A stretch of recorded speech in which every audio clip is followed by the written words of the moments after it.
ఒకరితో మాట పడద్దు అని చెప్తున్నాను. అంతవరకు మాట్లాడు. మన గురించి ఎందుకు మధ్యలో?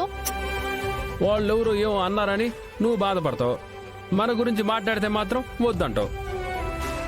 ఏందరబ్బా ఈ లెక్క నాకు అర్థం కావట్లా. ఓ తూరి వివరంగా చెప్పరాదు. ఏంటి వివరంగా చెప్పేది? నా ఎదురుగా నిన్ను ఎవరూ ఏమీ అనకూడదు. అలా రోషన్ లేకుండా నువ్వు చూస్తూ నిలబడితే నేను అస్సలు తట్టుకోలేను. తప్పు లేనప్పుడు, నిన్ను అన్యాయంగా తిడుతున్నప్పుడు నువ్వు మాట్లాడాలి. ఏదో మాటలు పడడానికి పుట్టినట్టు తల వంచుకొని నిలబడతావేంటి? అరే టాపిక్ డైవర్ట్ చేయబాక పాపా. ఈ టాపిక్ బాగుండదు, డైవర్ట్ చేయబాక. ఇప్పుడు వాళ్ళెవరో అన్నారని నా భార్యగా నువ్వు బాధపడతా ఉండవు కదా. నన్ను నువ్వు భర్తగా ఒప్పుకున్నట్టే కదా. నేను ఒప్పుకోను. పిలిపించండి పోలీసుల్ని. హలో హలో, అసలు ఏం మాట్లాడుతున్నారు మీరు? నేనేంటి ఆస్తి కొట్టేయాలని అనుకోవడం ఏంటి? నేను లేని దాన్నే కావచ్చు, అనాథనై ఉండొచ్చు, కానీ నాకు దుర్మార్గపు అలవాట్లు లేవు. అలాంటి ఆలోచన కూడా నాకు రాదండి. కళ్ళ ముందే సాక్ష్యం కనిపిస్తుందిగా. ఏంటా సాక్ష్యం? ఏంటా సాక్ష్యం చెప్పండి. ఇదేంటి? ఈ బాండ్ పేపర్ పైన ఎందుకు సంతకాలు పెట్టించావు? పైగా ఖాళీ బాండ్ పేపర్ మీద సంతకాలు పెట్టించడంలో నీ ఉద్దేశం ఏంటి? చెప్పు.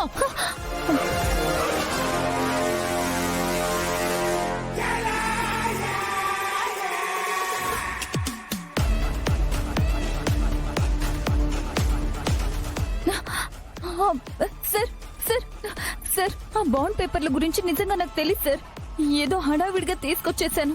అందులో ఎంటీ బాండ్ పేపర్స్ కలిసిపోయాయి.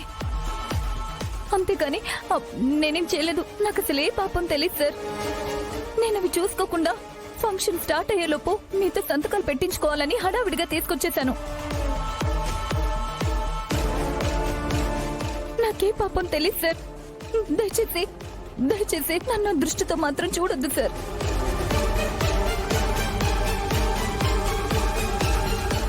మంచి మనసుతో నాకు పని చేశారు. అలాంటిది మీకు నేను అన్యాయం చేయాలని చూస్తానా సార్?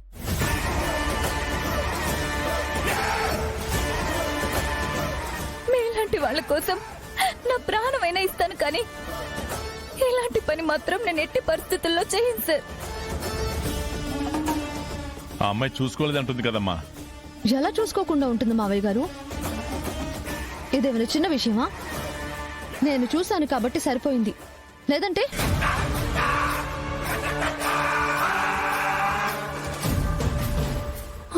ఏంటిది ఇలా ఇరికించేస్తుంది? దుప్పులు పెట్టేలా లేదు. ఏం చేయాలి? దయచేసి నన్ను దుర్మార్గురాల్ని చేయకండి. నాకే పాపం తెలియదండి. నిజంగా నిజంగా ఈ ఫైల్ నేను చూడలేదండి సార్. సార్, ఇంకొకసారి ఇలా జరగకుండా చూసుకుంటాను సార్. ఈ ఒక్కసారికి క్షమించండి సార్. ఇంకెప్పుడైనా 1-2 సార్లు నేను చెక్ చేసుకున్న తర్వాతే మీ దగ్గరికి ఫైల్ తీసుకొస్తాను సార్.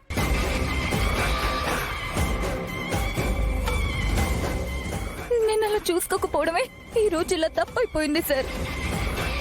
అమ్మా నాన్న లేని అనాథం సార్.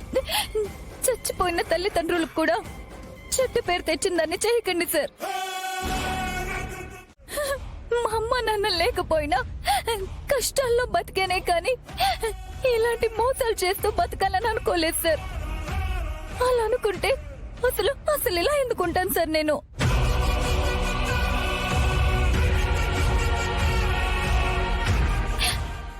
విజయశాంతి గారు, మీరు నా బాధను అర్థం చేసుకోండి. ఒక ఆడపిల్లగా నా జీవితానికి ఇదొక మచ్చ అవుతుందండి. ప్లీజ్ అండి, ప్లీజ్. సర్లేమ్మా, తప్పు చేస్తే శిక్షించాలి, కానీ పొరపాటు చేస్తానని చెప్తుంది కదా. సంతోషంగా ఫంక్షన్ జరిగే ఇంట్లో ఒక ఆడపిల్లను బాధ పెట్టడం మంచిది కాదు. జాగ్రత్తగా ఉండు. ఇలాంటి విషయాల్లో అందరూ నాలా ఉండరు. చూసేవాళ్ళు ఎవరికైనా నువ్వు ఆస్తి కొట్టేయాలని అనుకున్నట్టే అనిపిస్తుంది. లేదు సార్, ఇంకెప్పుడు ఇలా అశ్రద్ధగా ఉండను సార్. సరే, ఇదేం మనసులో పెట్టుకోకు, పని జాగ్రత్తగా చూసుకో. Thank you sir, thank you. నిజంగా మీరు దేవుడు సార్. మీరు నన్ను అర్థం చేసుకోకపోతే నా జీవితమే అన్యాయం అయిపోయేది సార్. Thank you sir. అమ్మా, ఇక చాలు. రేయ్, పదరా.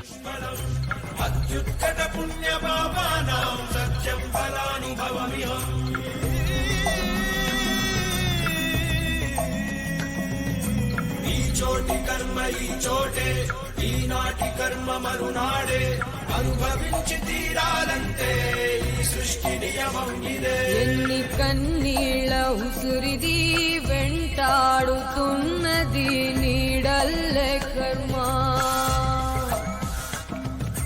ధర్మమే నీ పాలి దండమై దండించ తప్పించుకోలేదు జన్మ.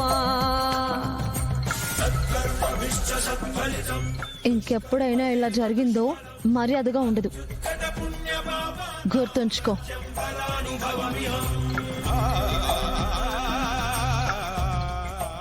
ఇంకెప్పుడైనా ఇలా జరిగిందో మర్యాదగా ఉండదు.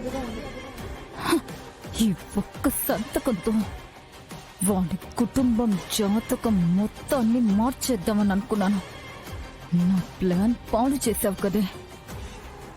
ఈ కృష్ణం రాజు గురించి కాదు, ముందు నీ గురించి ఆలోచించాలి. ఆలోచిస్తాను.